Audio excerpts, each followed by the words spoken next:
Isang nakangiting babae sa tabi ng mga puno ang bumati sa akin ng gabing iyon.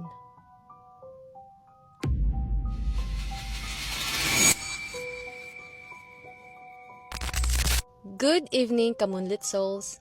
What's keeping my moonlit souls awake tonight? Nag-aabang ba kayo ng panibagong story? Kung oo, welcome sa panibagong episode ng Stories Sent at 3 a.m.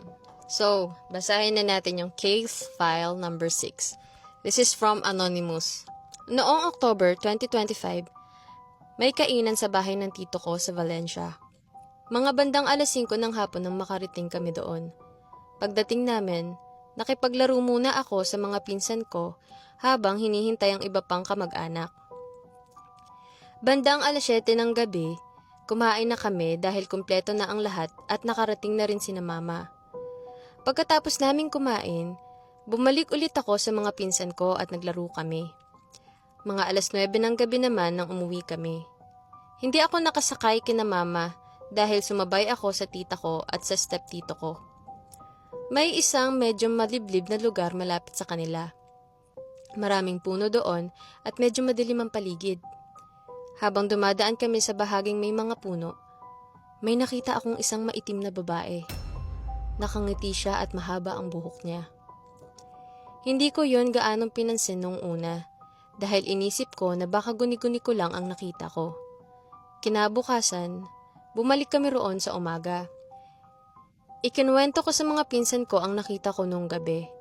Nakarating ang kwento sa papa nila, na tito ko rin. Naniwala siya sa akin at sinabi niya, "Multo yung nakita mo." Marami na rin ang nagsasabi sa akin na may nakikita silang nagpapakita sa lugar na iyon, kaya mag-iingat ka. Natakot ako nang marinig iyon dahil akala ko talaga ay guni-guni ko lang ang nakita ko. Pero ayon sa tito ko, hindi lang ako ang nakakita ng ganoong babae sa lugar na iyon.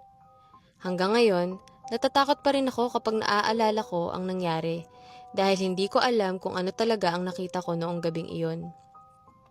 May pamangkin din po ako noon, kaya lalo akong nag-aalala at natatakot kung may masama ba itong maaaring gawin sa amin. At dito na nagtatapos ang kwento ni Anonymous. So, medyo bitin na no? Kasi 2025, para kay Anonymous na nag-send nito, wala bang kasunod? Baka may part 2 yun, no? Anyway, kung okay naman, mukha namang wala namang mangyayari, no? So, pray na lang palagi. Pray lang kayo sa gabi. Magsimba.